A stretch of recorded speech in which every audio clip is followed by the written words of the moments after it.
Well, ABC News is reporting tonight that this comes after the special counsel's prosecutors told Trump's lawyers that they'll limit their questions for the president, but still want to ask him about obstruction of justice.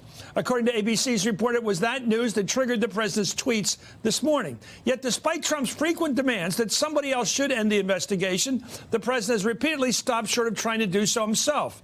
As we know, and as Rudy Giuliani said today, Trump already believes he has the authority to fire Mueller. In fact, he ordered Mueller's firing last December, according to the New York Times, but relented when his White House counsel threatened to resign for that. So if the president really believes he can fire Mueller and thinks it's an illegitimate investigation, why doesn't he do so? Joining me right now is Natasha Bertrand, staff writer at The Atlantic, Robert Costa, national political reporter at The Washington Post, and Seth Waxman, former federal prosecutor. Let me start with Robert about this thing that's going on. He gets up and he says, I want Jeff Sessions, who he picked as attorney general, to get rid of the whole Mueller investigation. Just get rid of it. And then somebody comes out later, his, I guess, lawyer, spokesman, Rudy Giuliani, says, that's just his opinion. It seems to me he either is saying he wants the guy fired, and he means it, or he doesn't mean it. And what is he doing if he's not saying he wants him fired? What he's doing is he's going after the credibility of Robert Mueller and the entire investigation. He's not pulling the trigger. He's just attacking and attacking over and over again because he knows the report's coming. He knows he needs to make a decision on the presidential interview. Is he saying it's a legitimate investigation or an illegitimate investigation? Not at all. And if it's illegitimate, why doesn't he fire them all? If he really believes that the probe by Robert Mueller is illegitimate, that it isn't a legitimate action of the federal government, if he believes that, he should terminate it. Does he believe that? He would like to, based on my conversations with his But does he officials. believe it's illegitimate? He does believe it's illegitimate. Well, then why does he get rid of it? Because he's being told by Republicans on Capitol Hill, you're going to have a midterm disaster if you get rid of the special counsel. So, in other words, let me go to Natasha. He honestly believes it's not a legitimate investigation. He honestly believes he has authority to end it, but he won't. No, I mean, we saw the reaction after Helsinki, that disaster summit where there was bipartisan condemnation, and he knows that this would be politically disastrous for him, especially, as Bob said, ahead of the midterm election. Could it just mean that he knows he's guilty, Seth?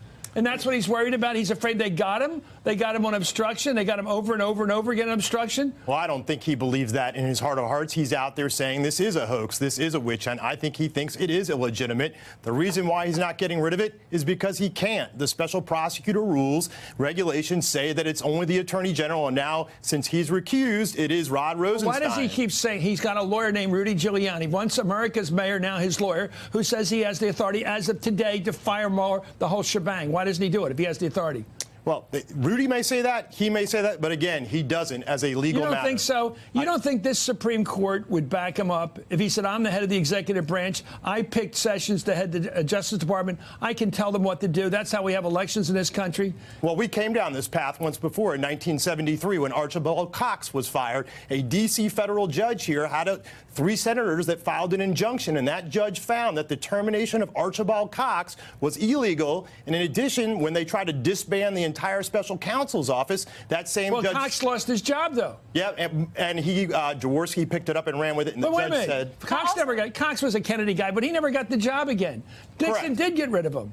And Jaworski picked it up and ran, and the judge in that case... Okay, well, you're missing my point, Seth. He did get rid of the guy. Can't Trump do the same thing, get rid of Mueller?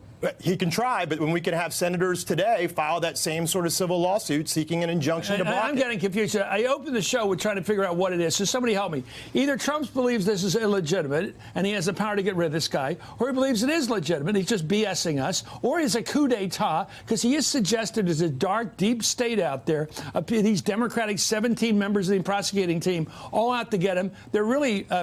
it's a dangerous group of people that should be stopped. If he really believes that, what is he going to do about it? Well, Trump needs a foil. He needs someone to be in opposition to at all times. And I think for the next election. Right, exactly. And this is, you know, we say it over and over again, but it really is true. It's raw meat to his base. And he wants the ability to say that there's a deep state out to get me. Which is rotten, which is illegitimate, which is evil. And he's the only person they got in the United States that's protecting them from the deep state.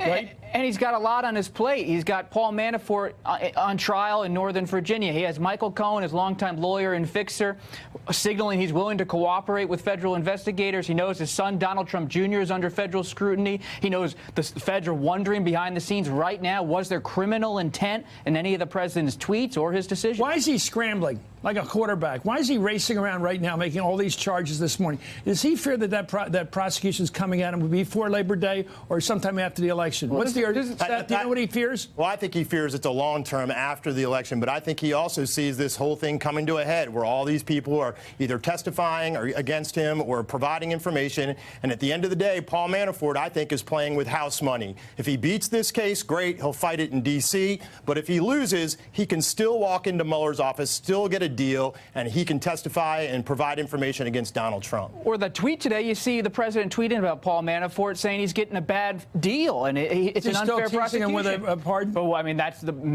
federal prosecutors believe that Manafort's playing for a pardon. Natasha?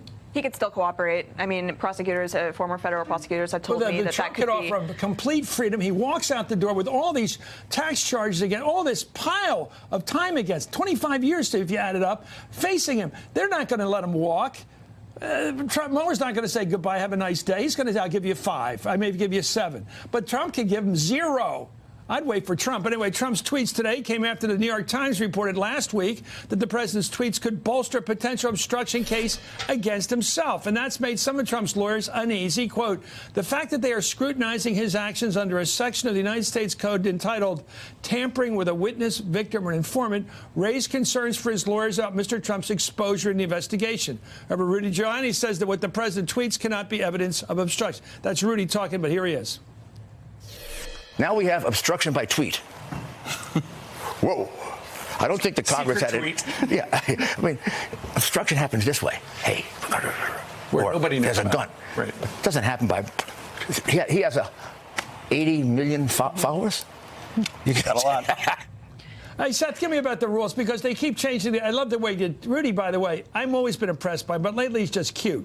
I mean, there's nothing in the code about collusion. Yeah, but there is something called a conspiracy and advancing a conspiracy. Change the words a little bit and you're in trouble. This now thing about tweet, it's cute to say tweet, but this whole government's been run by tweets. So don't stop now, brother.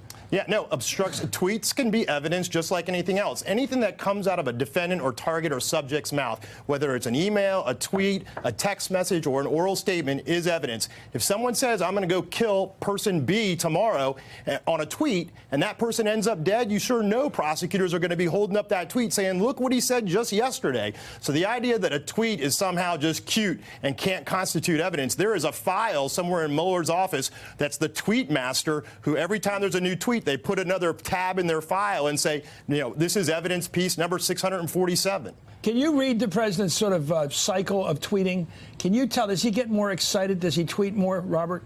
I mean, the president spends most of the morning watching television up in the residence, watching television, thinking through his tweets. It's him tweeting on his own, and he watches the What causes the highest tweeting level? Because it seems like when he gets scared, he tweets a lot. Well, you see often with the president's style, it's the so-called witch hunt, his words, talking about the Mueller investigation. And then there'll be a series of tweets, not just 1 or 2. Hey there, I'm Chris Hayes from MSNBC. Thanks for watching MSNBC on YouTube. If you want to keep up to date with the videos we're putting out, you can click subscribe just below me, or click over on this list to see lots of other great videos.